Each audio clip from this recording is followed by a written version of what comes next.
ఓం శ్రీ గురుభ్యో నమః. హరి ఓం. భద్రం కర్ణేభిః శృణుయామ దేవాః, భద్రం పశ్యేమాక్షభిర్యజత్రాః, స్థిరైరంగైస్తుష్టువాగుంసస్తనూభిః వ్యశేమ దేవహిतं యదాయుః. స్వస్తి న ఇంద్రో వృద్ధశ్రవాః, స్వస్తి నః పూషా విశ్వవేదాః, స్వస్తి నస్తార్క్ష్యో అరిష్టనేమిః, స్వస్తి నో బృహస్పతిర్దధాతు. ఓం శాంతి శాంతి శాంతి. ఓం లం నమస్తే గణపతయే. త్వమేవ ప్రత్యక్షం తత్వమసి, త్వమేవ కేవలం కర్తాసి, త్వమేవ కేవలం ధర్తాసి, త్వమేవ కేవలం హర్తాసి, త్వమేవ సర్వం ఖల్విదం బ్రహ్మాసి. త్వం సాక్షాదాత్మాసి నిత్యం.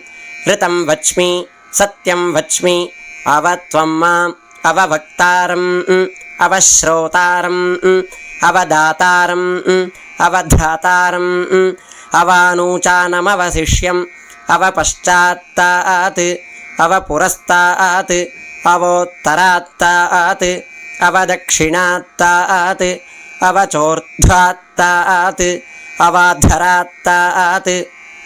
సర్వతో మాం పాహి పాహి సమంతాత్. త్వం వాङ्మయస్త్వం చిన్మయః, త్వమానందమయస్త్వం బ్రహ్మమయః, త్వం సచ్చిదానందాద్వితీయోసి, త్వం ప్రత్యక్షం బ్రహ్మాసి, త్వం జ్ఞానమయో విజ్ఞానమయోసి. సర్వం జగదిదం త్వత్తో జాయతే, సర్వం జగదిదం త్వత్తస్థిష్ఠతి, సర్వం జగదిదం త్వయి లయమేష్యతి, సర్వం జగదిదం త్వయి ప్రత్యేతి. త్వం భూమిరాపో నలో నిలో నభః, త్వం చత్వారి వాక్పదాని, త్వం గుణత్రయాతీతః, త్వం అవస్థాత్రయాతీతః, త్వం దేహత్రయాతీతః, త్వం కాలత్రయాతీతః, త్వం మూలాధారస్థితోసి నిత్యం, త్వం శక్తిత్రయాత్మకః. త్వాం యోగినో ధ్యాయంతి నిత్యం. త్వం బ్రహ్మా త్వం విష్ణుస్త్వం రుద్రస్త్వమింద్రస్త్వమగ్నిస్త్వం వాయుస్త్వం సూర్యస్త్వం చంద్రమాస్త్వం బ్రహ్మ భూర్భువస్సువరోం. గణాదీం పూర్వముచ్చార్య వర్ణాదీంస్తదనంతరం అనుస్వారః పరతరః అర్ధేందులసితం తారేణ రుద్ధం. ఏతత్తవ మనస్వరూపం. గకారః పూర్వరూపం, అకారో మధ్యమరూపం, అనుస్వారశ్చాంత్యరూపం, బిందురుత్తరరూపం. నాదః సంధానం సగుంహితా సంధిః. సయుషా గణేశ విద్యా గణక ఋషిః. నిసృద్గాయత్రీ ఛందః. మహాగణపతిర్దేవత. ఓం గంగణపతయే నమః. ఏకదంతాయ విద్మహే వక్రతుండాయ ధీమహి తన్నో దంతిః ప్రచోదయాత్. ఏకదంతం చతుర్హస్తం పాశమంకుశధారిణం రదం చ వరదం హస్తైర్బిభ్రాణం మూషకధ్వజం రక్తం లంబోదరం శూర్పకర్ణకం రక్తవాససం రక్తగంధానులిప్తాంగం రక్తపుష్పైః సుపూజితం భక్తానుకంపినం దేవం జగత్కారణమచ్యుతం ఆవిర్భూతం చ సృష్ట్యాదౌ ప్రకృతేః పురుషాత్ పరం ఏవం ధ్యాయతి యో నిత్యం స యోగీ యోగినాం వరః. నమో వ్రాతపతయే నమో గణపతయే నమః ప్రమథపతయే నమస్తే అస్తు లంబోదరాయైకదంతాయ విఘ్నవినాశినే శివసుతాయ శ్రీవరదమూర్తయే నమో నమః. ఏతదథర్వశీర్షం యోధీతే స బ్రహ్మభూయాయ కల్పతే స సర్వవిఘ్నైర్న బాధ్యతే స సర్వత్ర సుఖమేధతే స పంచమహాపాపాత్రముచ్యతే.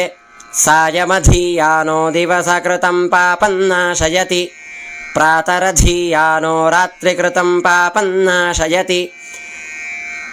సాయం ప్రాతః ప్రయుञ्जानो పాపో పాపో భవతి, సర్వత్రాధీయానోపవిఘ్నో భవతి.